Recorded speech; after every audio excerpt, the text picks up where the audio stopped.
Trigger points versus trigger zones.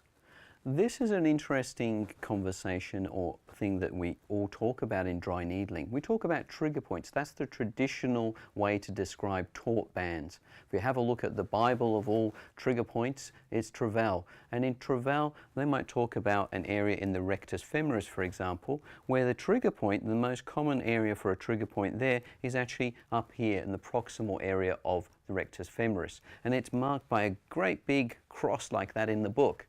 I have a problem with that, and the problem with that is that the cross itself is a very large cross. It's a very large area. So it's not really telling me that that is a discrete area. It's giving me the impression that that cross is telling me point, cross, it's a small discrete area. It's inferring to me that we're dealing with a very small tiny spot, which in reality is not the case.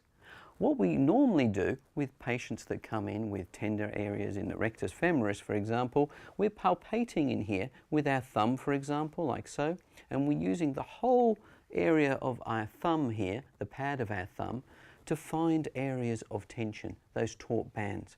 And so we're covering quite a large area, not a spot or a pinprick size area. It's quite a large area, so it's not really a point. I prefer to call these trigger zones because a zone indicates to me it's more of a larger area, not such a small discrete one. So I like to refer to areas which are tender, taut bands, traditionally called points, as trigger zones. So there we are. I feel in here, I look for the tenderness, and there's a trigger zone.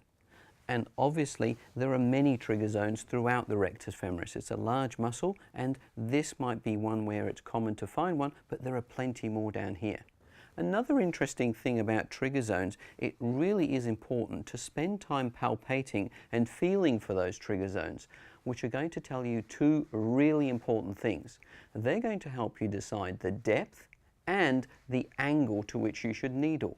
Because if I feel here, for example, and I found a nice taut band here. This is a lovely trigger zone.